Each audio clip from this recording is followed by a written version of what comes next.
한 해의 절반을 보내고 또 후반기를 새롭게 시작하는 7월 첫 번째 주일입니다.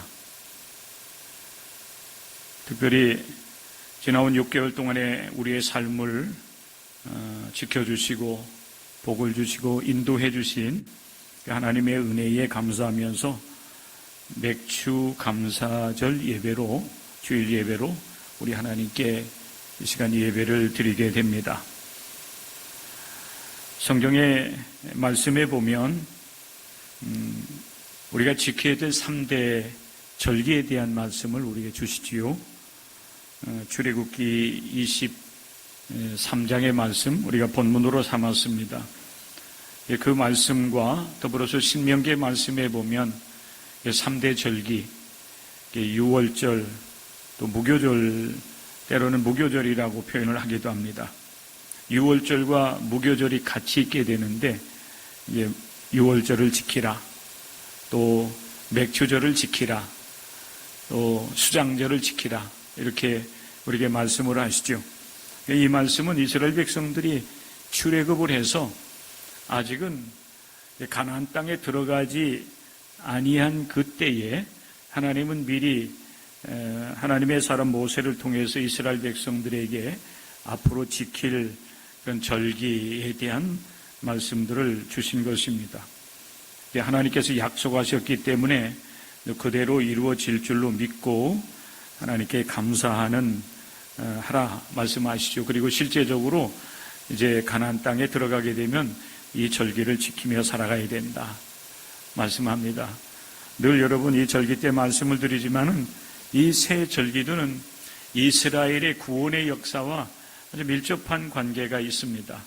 출애굽을 하면서 유월절 어린 양을 잡고 이제 급하게 애굽을 탈출해 나오는 이스라엘 백성들에게 유월절을 지키라. 하나님께서 유월절 어린 양의 피를 보시고 이스라엘 백성들의 모든 생명들을 하나님께서 지켜 보호해 주셨기 때문에 유월절을 지키라 말씀을 하십니다. 그리고 가나안 땅에 들어가게 되면 이제 맥주절을 지키고 또 한 해의 농사를 다 마무리하면서는 수장절을 지키라 이렇게 말씀을 하셨습니다.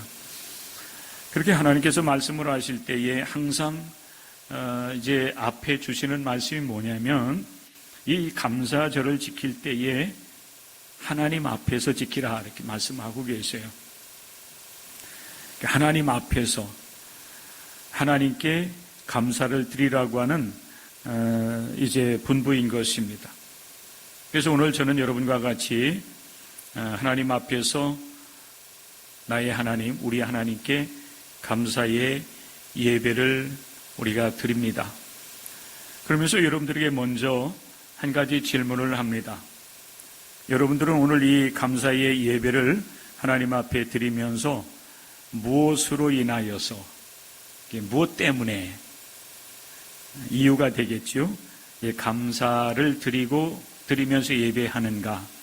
이렇게 먼저 여러분들에게 질문을 합니다. 물론 여러분 이 질문에 대해서 준비되지 못한 분들이 분명히 있을 겁니다. 7월 첫 번째 주일은 감사 예배로 드린다고 하는 사실을 우리는 매년 이렇게 반복되는 이 신앙의 여정을 통해서 기억을 하고 있습니다. 그리고 또 몇 주 전부터 7월 첫 번째 주일은 감사주일입니다. 이렇게 여러분들에게 알려드리긴 하지만은 또 각자의 삶의 현장으로 돌아가게 되면 바쁘니까 또 이것저것 우리가 신경 쓰면서 살아가야 될 일들이 많기 때문에 이런 거 다 잊어버리고 살다가 주일이기 때문에 우리는 또 급하게 준비해서 예배에 나오는 것 대부분 그렇기 때문에 여러분들이 제가 이렇게 여러분들에게 질문하는 것에 대해서 답변을 준비하고 있으리라 큰 기대는 하진 않습니다. 그러나 여러분 적어도 우리가 하나님 안에서의 믿음의 길을 걸어가는 성도라고 한다면 하나님 앞에 준비된 마음으로 예배하고 또 진정으로 하나님 앞에 예배하면서 특별히 감사절 예배라고 드리는 이 예배 가운데에서는 우리 마음속에서 이렇게 우러나오는 진정한 감사를 하나님께 올려드리는 것이 합당하지 아니하겠는가 하는 생각을 하면서 여러분들에게 말씀을 드립니다. 아무쪼록 여러분, 이 감사의 예배를 드리면서 여러분들은 지나온 전반기 여러분 각자의 삶입니다. 우리 교회를 돌아보기도 해야 되겠지만 그게 우선이 되겠지요. 공동체이기 때문에. 그러나 여러분 또한 각자는 내가 지나온 6개월 동안 삶을 살아오면서 하나님께서 나와 함께 하셨던 일, 늘 하나님은 함께 하시지만은 그러나 내가 구체적으로 하나님께서 내 삶 속에 이렇게 동행하고 계시는구나. 또 하나님께서 나를 이렇게 도우시고 계시는구나. 내 기도에 이렇게 응답하시고 내가 만난 이런 어려움들을 하나님께서 극복할 수 있도록 지혜 주시고 길을 열어주고 있구나라고 하는 그런 경험들을 하나님 앞에 사실은 여러분들이 올려드리는 이 은혜가 있어야 됩니다. 돌아봐야 되겠지요. 그래서 실제적인 감사의 예배를 하나님 앞에 온전하게 드렸으면 좋겠습니다. 이런 그 목적을 가지고 여러분과 함께 이 말씀을 나누는 가운데 먼저 저의 이야기를 간단하게 이야기하려고 합니다. 제가 여러분들에게 먼저 저의 이야기를 하는 것은 여러분들도 이제 지난 6개월 동안의 삶을 이렇게 돌아봤으면 좋겠다. 그래서 감사의 예배가 단순하게 감사의 예배라고 하는 그런 이제 예배의 제목이 붙었기 때문에 맥주감사절 예배가 아니라 지나온 실제적 내 삶 속에서 함께 하셨던 하나님의 은혜가 무엇이었는지를 제 이야기를 여러분들이 들으면서 여러분 각자의 지나온 삶을 돌아볼 수 있는 시간을 가져보라고 하는 이야기입니다. 저도 때로는 설교자가 아니라 설교를 듣는 입장에 설 때가 가끔 있습니다. 특별 집회 이제가 열리게 되면 말씀을 전하는 분들이 이제 초청을 받고 이제 강단에 서서 이제 말씀을 전할 때 종종 이제 경험하는 것이 뭐냐면 그 강단에 서서 말씀하시는 그 목사님의 그 이야기가 어쩜 그렇게 내 이야기와 똑같은가 라고 그렇게 이제 느껴질 때가 종종 있어요. 그것은 그분의 삶과 나의 삶이 똑같아서가 아니에요.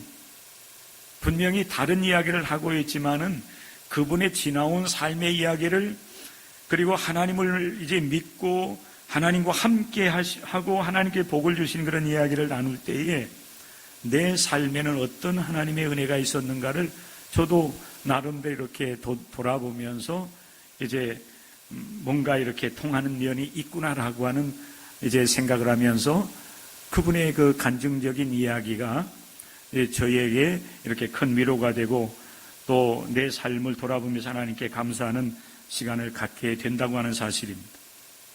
우리가 감사의 예배를 드리는 것은 지나온 삶을 돌아보면서 감사하는 겁니다. 그런데 그 지나온 삶을 현재에 돌아보는 거예요.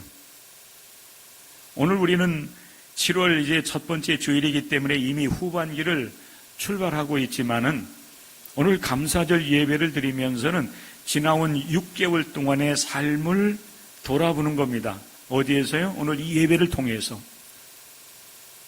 이게 감사 예배를 드리는 거예요.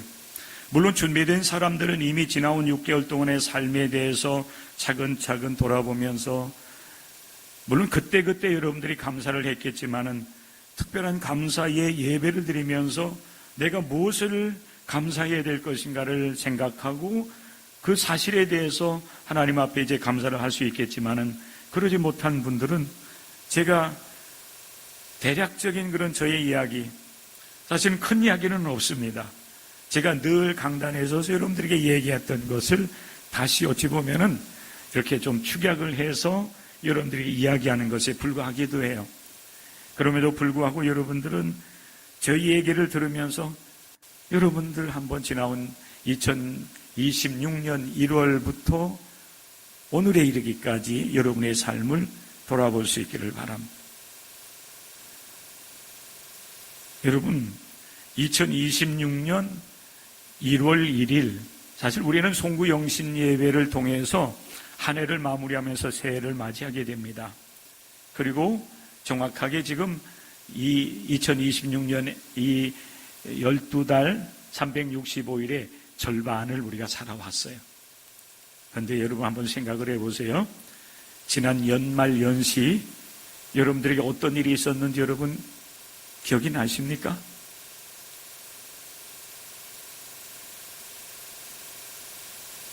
까마득하지 않아요? 네. 연세 드신 분들은 더 그럴지도 모르겠어요. 연세 드신 분들은 세월이 더 빠르게 지나간다고 하잖아요. 그렇기 때문에 사실 6개월 전의 일이라 할지라도 생각나지 않을 수도 있어요. 최근 일에 대해서는 많이 여러분 기억을 못 하잖아요. 옛날 이야기들은 다 아주 세밀하게 다 기억을 하고 있는데 최근 일에 대해서는 우리는 금방금방 잊어버립니다. 그렇기 때문에 우리가 지난 6개월 동안의 삶을 현재 돌아본다고 하는 것은 어려울 수가 있어요. 그럼에도 불구하고 우리가 그렇게 해야 되는 이유는 감사할 이유를 우리는 구체적으로 우리가 살펴보면서 하나님 앞에 감사를 올려드려야 되기 때문에 그렇습니다. 사실 목회자들에게 있어서 연말 연시는 굉장히 바쁩니다. 한 해를 결산하면서 새해를 준비하는 일들이 빠르면은 사실은 후반기부터 시작돼요. 어느 교회에서는 후반기 이제 여름 행사를 마치자마자 또 내년 계획을 위해 가지고 목회자들이 모여서 계획을 하고 또 수련회 이렇게 연수를 가면서 같이 모여서 이제 논의하기도 합니다. 근데 이제 보통 이제 조금 빠른 분들은 사실 한 해를 하면서 새해를 계획하는 시간들이 보통 10월, 11월부터 시작돼요. 그러면서 이제 한 해를 결산하면서 새해를 이제 계획하고 또 출발을 하게 됩니다. 그러다 보니까 사실 연말 연시는 훌쩍 지나가 버려요. 그리고 새해가 이제 시작되었구나라고 생각되는 시점이 어느 때냐면 목회자들에게 있어서는 사실은 2월 정도, 봄이 되었구나. 한 해가 이제 이렇게 시작되어 가지고 이제 새해가 시작되었다라고 하는 사실을 2월쯤 되어서 이제 봄이 시작되면서 이제 그런 시간적인 감각을 갖게 됩니다. 그러다가 사순절을 이제 맞이하게 되지요. 40일 동안 주님과 함께 동행하는 시간을 갖고 특별히 이제 사순절 마지막 주간, 고난주간과 부활절을 우리가 준비하면서 시간을 보내다 보면 어느덧 한 해가 시작되어 가지고 3월, 3개월이 이제 훌쩍 지나는, 보통 여러분 사순절이 일찍 시작하면 2월부터 시작되거든요. 그러면서 이제 고난주간과 부활절을 지나게 되면은 4월, 빠르면 초순이지만 보통 중순 정도 되는 겁니다.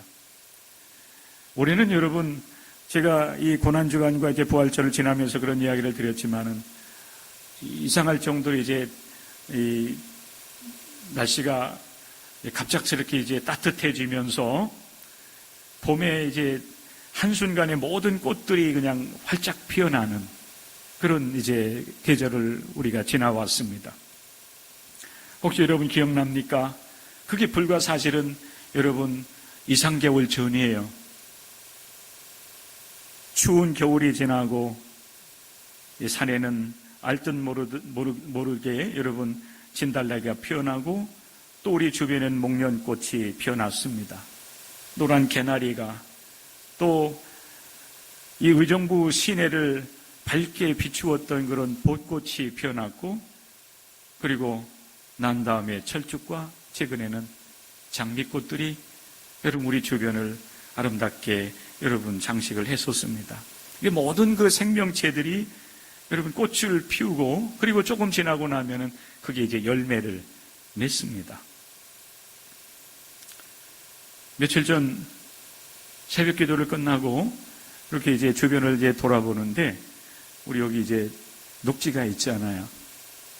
일정 교회 주차장 이제 바로 이제 건너면은 아파트와 우리 교회 사이에 녹지가 이렇게 형성되어 있는데 거기에 여러 이제 나무들이 이제 심어져 있어요. 근데 이렇게 우연히 보니까 그 한 나무 밑에 노란 그 열매들이 여러 개 떨어져 있는 것을 봤습니다. 의식하지 못했는데 거기에 이제 살구나무인가요? 노란 게 살구죠? 그런가요? 네, 저만 이야기하고 있는 것 같아서. 자, 눈을 뜨시고. 자, 여러분, 요즘에 이렇게 나무에 열려있는 열매 중에 노란 게 살구인가요? 아니면 자두인가요? 복숭아인가요? 사과인가요? 바나나인가요? 뭐죠? 네. 궁금해가지고 제가 가봤어요. 갔더니 이제 살구가 한 대여섯 개 이상 이렇게 떨어져 있었어요. 근데 뭐 이렇게 까치라든지 이런 날짐승들이 이렇게 쪼아 먹은 것도 아니고 온전하게 익어가지고 떨어진 거예요. 잘 됐다. 제가 주웠습니다. 이제 집에 가지고 가서 이제 잘 익을 때까지 기다렸다가 최근에 이제 먹었는데요. 너무 쉬웠습니다.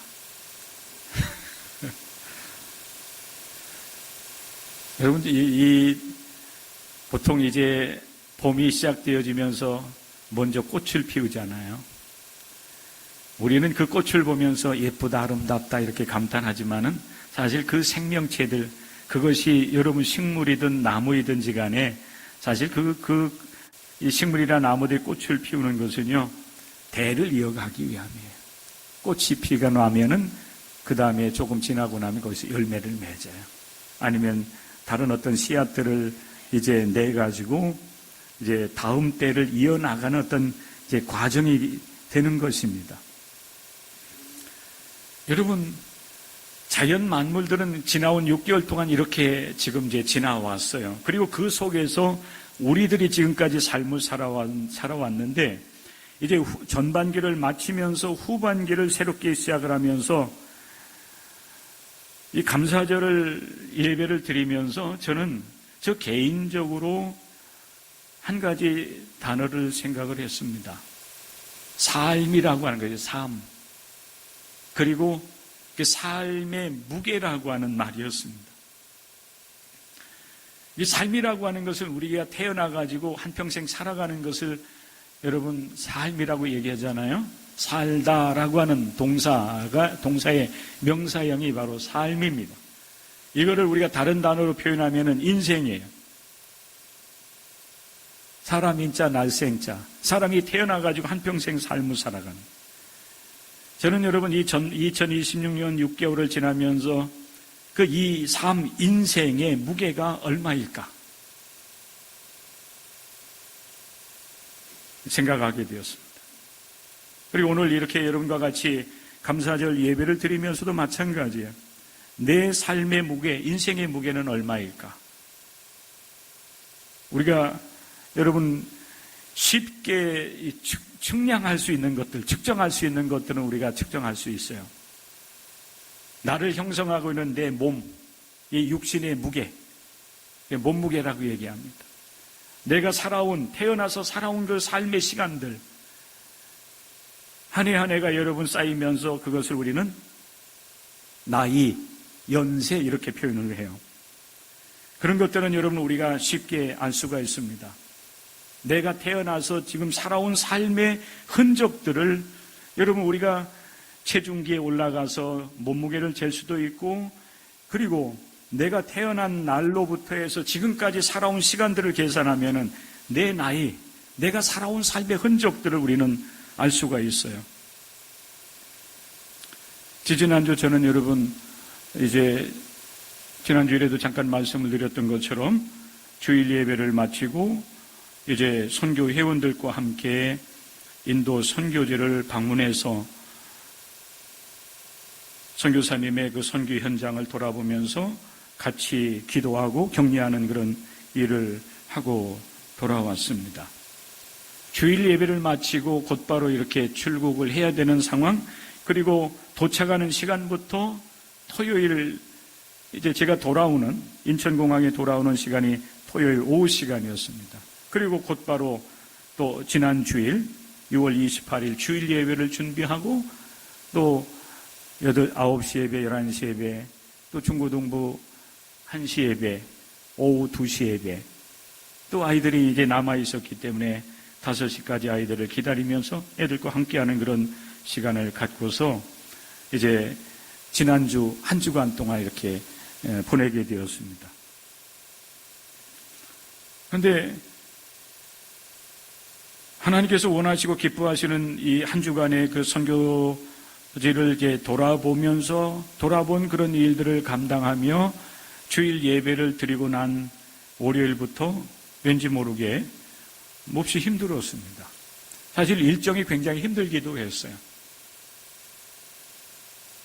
싱가포르를 거쳐서 인도까지 가는 그 오랜 시간 동안 비행기를 타야 됐고, 도착하면서 일정이 시작되어서 오는 날까지 쉼 없이 이동을 하면서 선교지를 돌아보는 일을 했기 때문에 그렇습니다. 그런데 하나님께서 원하시는 그런 일들을 감당하고 기쁜 마음으로 또 돌아와서 주일 예배를 잘 드렸는데, 한 주간 동안 제 삶에 닥쳐왔던 그런 굉장히 힘든 그런 시간들, 제가 스스로 제 몸을 이제 가눌 수 없는 그런 시간들이 계속 이어졌습니다. 그러면서 인도에서 살을 많이 찌어왔는데 일주일 동안 제가 힘든 시간들을 보내면서 무려, 이 얘기는 하지 않는 게 좋을 것 같은데 그래도 그냥 제가 하겠습니다.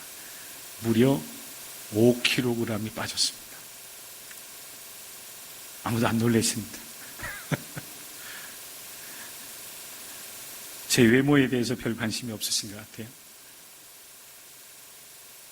인도 사람들은 굉장히 늦게까지 저녁을 먹습니다. 보니까 보통 9시 이후부터, 9시 이후에도 계속 식당에 몰려와서 오히려 9시 이후 많은 사람들이 식당에 꽉 차가지고 식사하는 그런 모습들을 봤는데, 하루에 3끼씩 꼬박꼬박 먹으면서 이렇게 보내서 그랬는지 배에 굉장히 많은 것들이 차 있었던 것 같아요. 인도에서 체중계 올라갔을 때 78kg까지 올라갔었어요. 한국에서 보통 75, 76kg이면, 네, 한 주간 동안 힘든 그런 시간들을 보내면서 73kg까지 빠졌습니다. 하나님께 감사해요. 힘들긴 했지만은. 그리고 오늘 이렇게 일어나서 여러분과 같이 예배를 드릴 수 있음에 저는 감사를 합니다. 그러면서 도대체 인생의 무게란 것이 뭔가? 삶의 무게가 얼마나 되는가? 저는 지나온 그 6개월 동안 제 삶을 돌아보면서 내가 무거운 그 인생의 짐을 내가 짊어지고 살아왔구나. 이 사실을 저는 다시 한번 이제 발견하게 되었습니다. 저는 어렸을 때부터 풍요롭거나 편안하게 삶을 살아오지 못했습니다. 그렇기 때문에 성장해서도 웬만한 어려운 일들은 그냥 당연하게 그냥 이럴 수도 있지 하면서 저는 그 어려운 일들도 당연하게 받아들이고 넘어왔는데, 올해 이제 전반기를 보내면서는 내가 많이 힘들구나, 내 어깨에 무거운 인생의 짐이 짊어지워져 있구나라고 하는 사실을 이제 계속해서 경험을 해왔습니다. 이런 거 인생의 무거운 짐들은 제가 구체적으로 여러분들에게 말씀을 드릴 수는 없지만은 제 개인적인 일이기도 했고, 목회적인 일이기도 했고, 인간 관계이기도 했고, 또 교회의 일이기도 했습니다. 그렇기 때문에 제 입에서는 저도 모르는 사이에 힘들다. 나보고 죽어라 하는구나. 이게 제 입에서 이렇게 터져나오는 그런 탄식이었습니다. 그러면서 이제 여러분 오늘 이렇게 사실 또 힘든 한 주간을 보내면서 오늘 이렇게 하나님 앞에 감사의 예배를 드리면서 저의 그 솔직한 그런 고백 속에서 이제 나오는 질문이 과연 오늘 내게 이제 주어진 이 감사절은 나에게 어떤 의미가 있는가? 이것이 나의 현실인데 내가 이 현실을 어떻게 신앙으로 이것을 이해하고 받아들이고 어떻게 또한 극복해 나갈 수 있을 것인가? 정말 내가 이 현실 속에서 하나님 앞에 진정한 감사를 드릴 수 있겠는가? 이것이 이제 저의 질문이었습니다. 그러면서 오늘 저는 여러분과 함께 예배 드리면서 그럼에도 불구하고 나는 나의 하나님께 감사를 드립니다 라고 하는 것이 오늘 저의 고백이기도 합니다. 그래서 오늘 이런 말씀의 제목이 나의 하나님께 감사드립니다입니다. 하나님께서 감사하라고 그렇게 말씀하셨기 때문에 우리가 의무적으로 감사를 드려야만 되겠지만은 그러나 저의 이 고백은 의무적인 감사가 아닌 물론 이것도 하나님의 말씀 안에서 되어지는 그런 고백이긴 하지만은 그럼에도 불구하고 인생의 짐이 무겁지만은 그럼에도 불구하고 나는 나의 하나님 아버지께 감사를 드립니다라고 하는 고백을 하게 되는 것입니다. 이 현실의 인생의 무거운 짐, 내가 풀고 해결해 나가야 될 인생의 무게를 내가 어떻게 이해하고 받아들이는 드려야 될 것인가? 이것이 여러분 지나온 6개월 동안 저의 삶을 돌아보면서 제가 이제 갖게 되는 질문이고 신앙의 문제이기도 한 것입니다. 하나님은 이 일들을 통하여서 나에게 무엇을 말씀하고 계시는가? 나는 이 일을 통해서 깨달아야 될 하나님의 뜻이 무엇인가? 이것을 여러분 이렇게 묻고 또 이제 마무리를 해 나가는 그런 시간인 것입니다. 저는 지나온 6개월 동안 여러 가지 풀고 해결해야 될 문제가 있을 때마다 순간순간 하나님께 이렇게 물었습니다. 하나님, 이 일을 어떻게 하면 되겠습니까? 이 일을 어떻게 해결해 나가야 됩니까? 그렇게 묻는 시간들 속에서 이제 시간은 흘렀고 이제 6개월이라고 하는 시간을 보내면서 하나님 앞에서 감사해야 되는 그런 순간을 맞이하게 되는 것입니다. 현재에서 과거를 돌아보면서 나의 삶을 하나님 앞에 올려드리는 것입니다. 그럼에도 불구하고 한 가지 말씀드릴 수 있는 것은 말씀의 제목과 같이 감사합니다. 목회자들은 종종 삶의 어려움을 만나는 성도들을 만날 때에 욥의 이야기, 고난의 이야기를 많이 이제 통해서 권면을 합니다. 여러분 욥기를 보시면 욥은 정말 하나님 앞에 온전한 사람이었습니다. 삶에 있어서 온전했다는 거예요. 그리고 그는 정직하여서 하나님을 경외하는 자였다. 그리고 악에서 떠난 자였어요. 그는 하나님으로부터 인정받는 사람이었습니다. 그런데 어느 날 갑작스럽게 그의 삶에 그가 정말 감당할 수 없는, 이해할 수 없는 그런 고난을 당합니다. 많은 재산을 잃어버리게 되고 그리고 한날에 많은 자녀들을 또한 잃어버립니다. 잃어버린다고 하는 것은 여러분 자녀들이 길을 잃었다는 것이 아니라 한날에 죽임을 당합니다. 그 자녀들이 여러분 적은 것도 아니었습니다. 욥의 자녀들은 아들이 7이었고 딸이 3명이었습니다. 한날에 그의 자녀들이 여러분 죽임을 당하는 그런 정말 여러분 절망적인 순간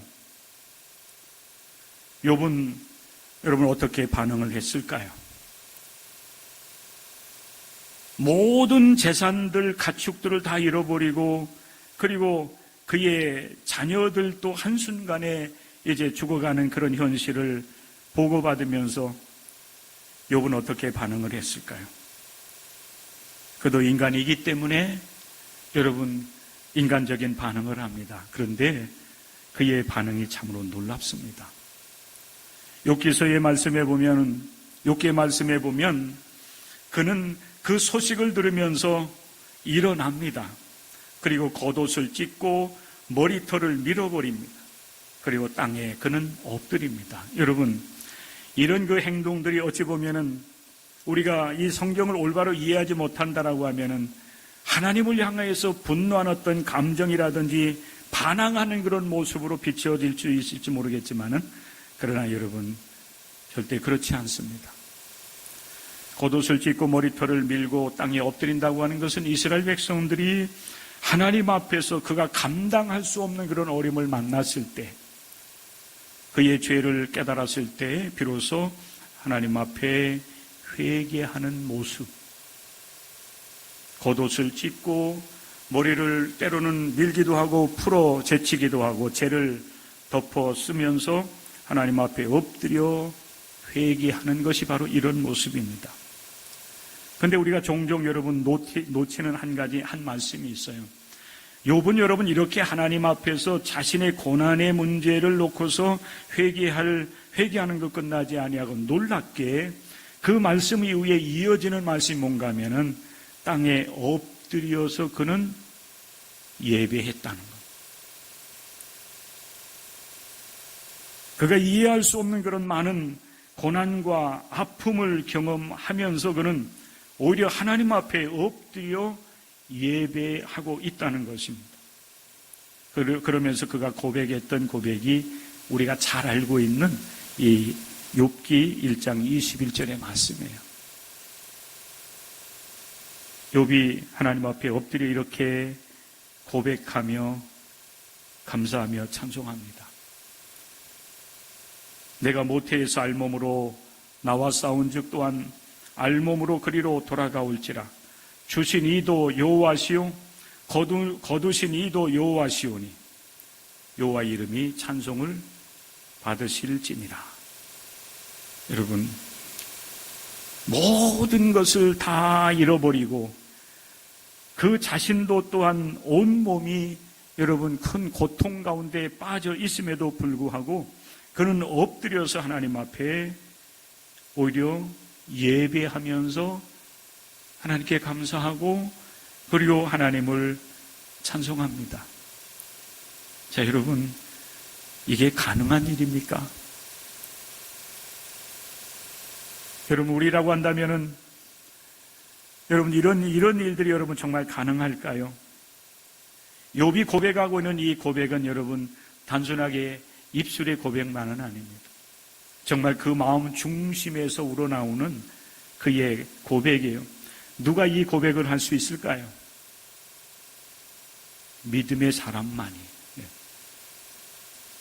하나님을 진심으로 그 마음 중심에 모시고 하나님을 나의 주인으로 주님으로 믿고 따르는 사람만이 여러분 할 수 있는 고백이 바로 이 믿음의 고백인 것입니다.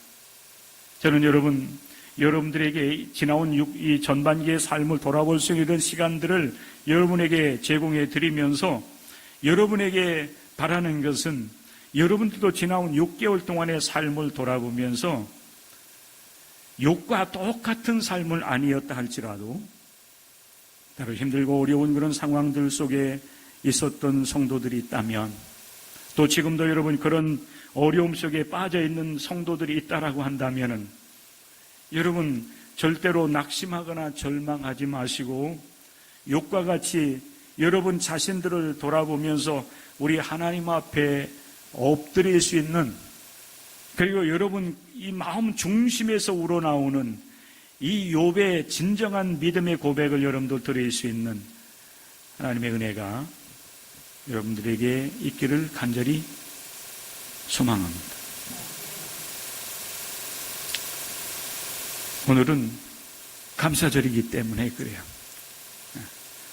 오늘은 감사절이기 때문에 여러분의 형편과 사정이 어떠하다 할지라도 우리는 하나님 앞에 다시 감사할 수 있는 이 감사의 영성을 다시 불러일으키고, 그리고 현실의 삶의 문제들도 하나님과 함께 하나님의 은혜 가운데서 여러분 현실의 삶도 극복하시고 믿음으로 승리할 수 있는 여러분들이 될 수 있기를 주의 이름으로 간절히 축복합니다. 하나님은 끊임없이, 욥은 끊임없이 하나님을 찾아요. 여러분, 이게 굉장히 중요해요. 우리는 상황에 따라서 우리의 믿음이 때로는 이렇게 쉽게 흔들리기도 하고 달라지기도 하고 변질되기도 해요. 욥이 이런 그 고난을 만났을 때에 욥을 사랑하는 친구들이 동방으로부터 여러분 이렇게 욥을 위로하기 위해서 찾아오잖아요. 그들이 와서 욥에게 권면하는 권면은 사실 욥을 위로하기보다는 오히려 욥의 그 마음을 더 이렇게 아프게 합니다. 더 큰 상처를 줘요. 그럴 때마다 욥은 그 친구들뿐만 아니라 하나님 앞에서 하나님, 제가 하나님을 대면할 수 있기를 원합니다. 하나님이 내 앞에 이렇게 나타나신다라고 하면은 하나님, 내가 만나는 이 아픔과 이 고난을 하나님 앞에 하소연할 수 있기를 원합니다. 변명할 수 있기를 원합니다.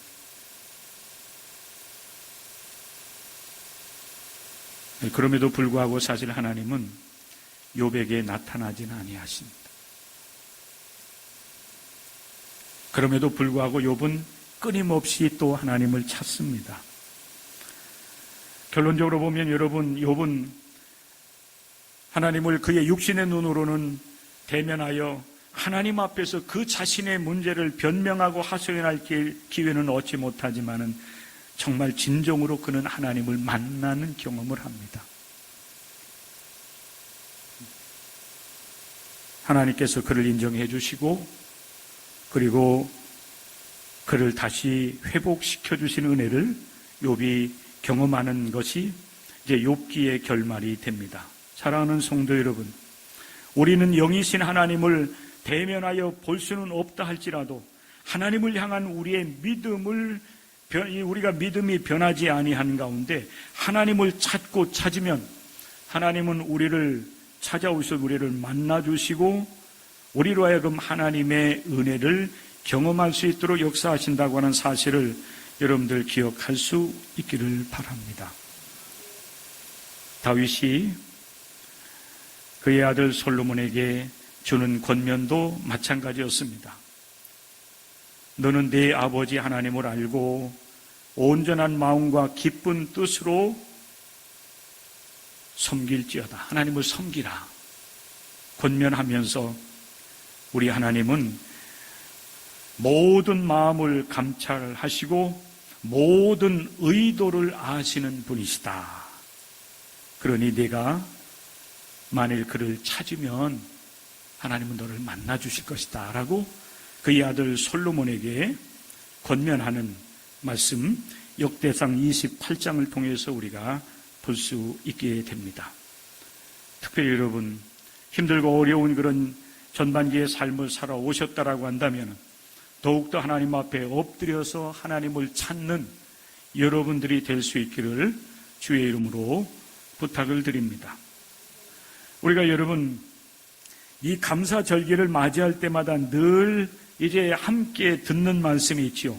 그게 이제 시편 69편 30절 31절의 말씀인데 시인 다윗이 이렇게 하나님 앞에 찬양을 합니다. 내가 노래로 하나님의 이름을 찬송하며 감사함으로 하나님을 위대하시다 하리니 이것이 소 곧 뿔과 굽이 있는 황소를 드림보다 여호와를 더욱 기쁘시게 함이 될 것이라 말씀하고 있어요. 노래하고 있어요. 하나님 앞에 찬송하고 감사하는 일이 참으로 하나님께 진정한 여러분 제물이 된다는 것.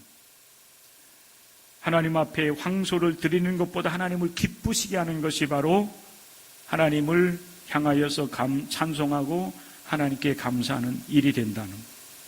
근데 여러분, 이 찬송을 올려드릴 때 다윗이 처한 환경, 시편 69편 여러분 앞부분의 말씀에 보면은 다윗은 여러분 깊은 수렁과 웅덩이에 빠진 것과 같은 그런 상황에 처해 있었습니다.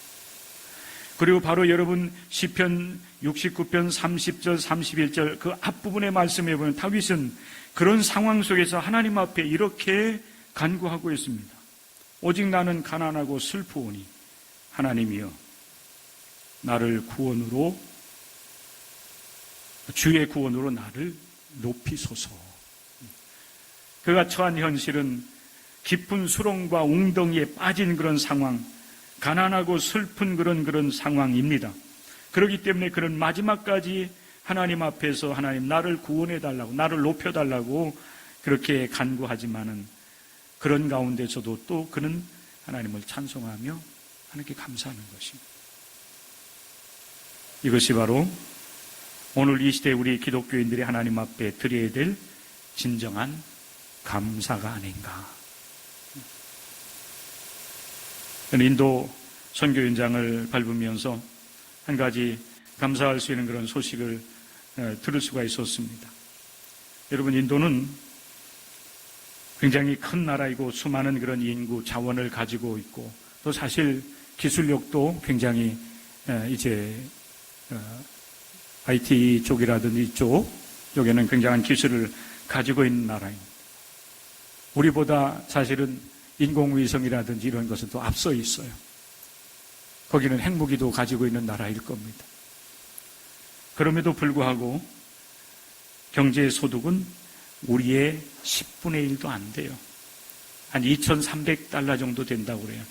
종교적이고 문화적인 그런 이 상황이 있기 때문이기도 하지만은 여러분 아직도 그 도시를 걷는 사람들을 보면은 맨발로 걸어 다니고 있습니다. 그게 물론 종교적인 이유일 수도 있고 문화적인 이유일 수도 있어요. 그런데 사실 그들의 삶은 굉장히 어렵습니다. 맨발로 아직도 돌아다니고 있어요. 어른들이.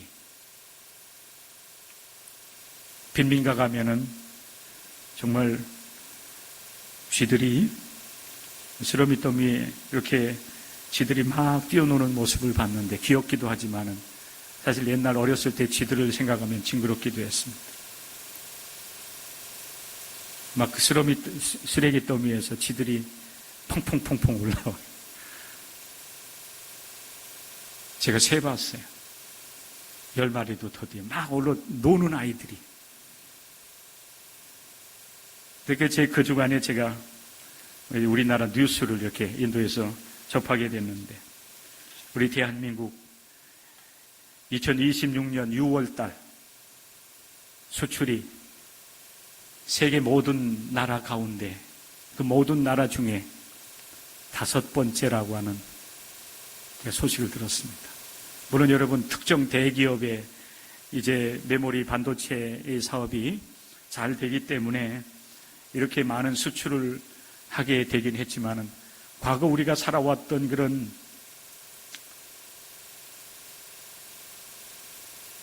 우리 대한민국의 지난 날들을 생각하면 우리 대한민국이 얼마나 하나님의 은혜 속에서 하나님께서 주시는 그런 복을 누리며 살아가고 있는, 물론 그것이 물질적인 복만을 이야기하는 것은 아니겠습니다만은 그 전쟁의 폐허 속에서 어려웠던 우리 대한민국이 세계 그 많은 나라 중에서 6월달 수출을 5번째로 많이 했다 하는 사실 앞에 저는 감사하지 않을 수가 없었습니다.